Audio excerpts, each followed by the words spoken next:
करे दीदिया सावा ए जीजा का हो अरे लेके रावा किस जीजा मिस देने गा होई गइल लाल करे दीदिया सावा कुछ ना हुई और हेज कोई करे सिगरेट से डूबल पेट से सिगरेट से कि तहर दीदी के पटौनी चॉकलेट से तोहर दीदी के पटौनी चॉकलेट से चल तोह के घुमाई दी बुलेट से हम ना जा चल तोह के घुमाई दी बुलेट से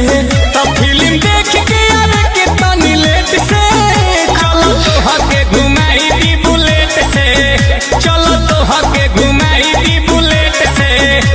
के बैठबू की ऐठबू कहीं का दीदिया से तो तोरे आंखों छोड़ा दे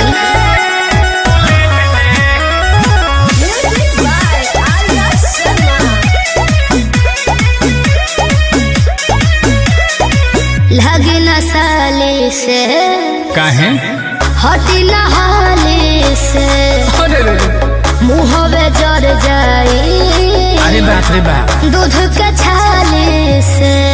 कि एगो हाथ से न बाजेला सुनो न होई ताली साली जी जाके खातिर होली जहाँ तो घरवाली हो अभी जाई होने लाए तनी लेट से काहे? सरबेट से तनी लेट से कि तहर दीदी के पटौनी चॉकलेट से तहरा दीदी के पटौनी चॉकलेट से चल तोह के घुमाई दी बुलेट से हम नहीं चल घुमाई। तोह के घुमाई दी बुलेट से हटी। आईफोन दिलवाई कम रेट से चल तोह के घुमा दी बुलेट से चल तोह के घुमा दी बुलेट से ए चलो ना हटो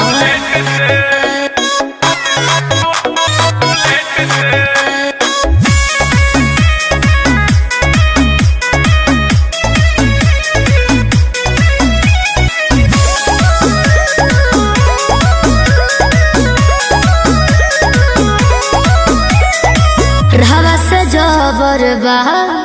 के ओकर खबर बा के कर फेरा में जौन करी काहे हमरो लभर बा पहले से दिल नील के नया से तोरा तोहर हई जीजा जी चलो साथे हमारे हाथ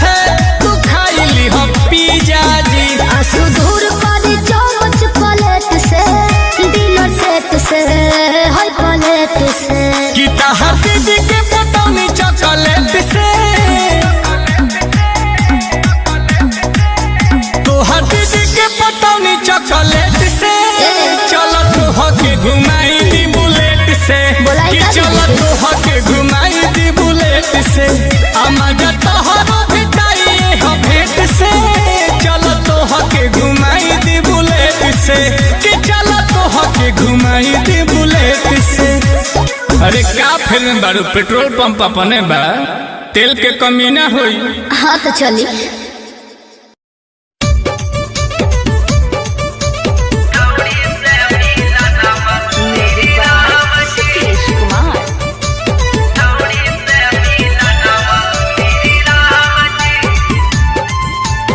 माँ रिकॉर्डिंग स्टूडियो